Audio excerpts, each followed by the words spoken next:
I feel very proud to be an Indian, and I'm sure a lot of people feel. But corruption bothers me, and I'm sure you also spoke about it. Do you think spirituality can help get rid of corruption to some extent? So let's understand this corruption properly in its right perspective. Rather than reacting against a bunch of people who are in an advantageous position, okay? Why I want you to understand this is because for the first time in the history of independent India, these 64 years, that means 2 generations of people, they have at least 50 to 60% of them have had such a bad deal.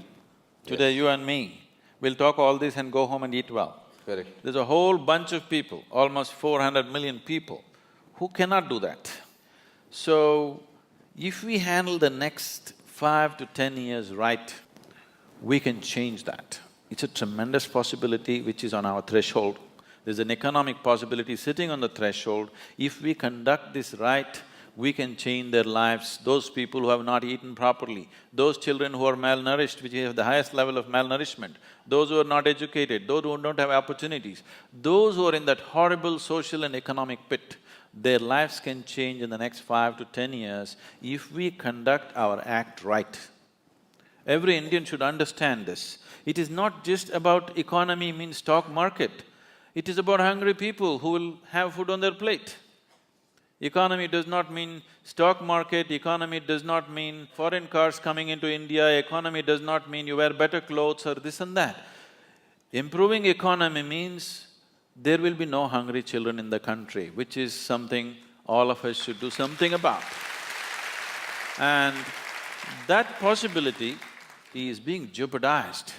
Wherever I go, I speak to various economic and political leaders around the world, everybody says, we want to come to India, India is a big possibility, but the humiliation of corruption, we can't bear it. Because it's not just about money, they're willing to pay a percentage and get the work done, but the humiliation that they put through on a daily basis, which we have gotten used to, they're not willing to go through that. They said, it doesn't matter if we don't do business, but we don't want to come there and go through all that rubbish. So, this possibility is being jeopardized by a handful of people, or it is wrong to say it's a handful of people, it's a nation full of corruption. Correct. Because how many people in Mumbai streets, if there is no policeman, will stop at the red light? I think only 10% will stop. So these 90% are corrupt people. If you make them the chief ministers and prime ministers, you know what they will do? So instead of just calling it by one bad word called corruption, we need to understand, we as a society are trying to move from a feudalistic way of managing our lives to a democratic way.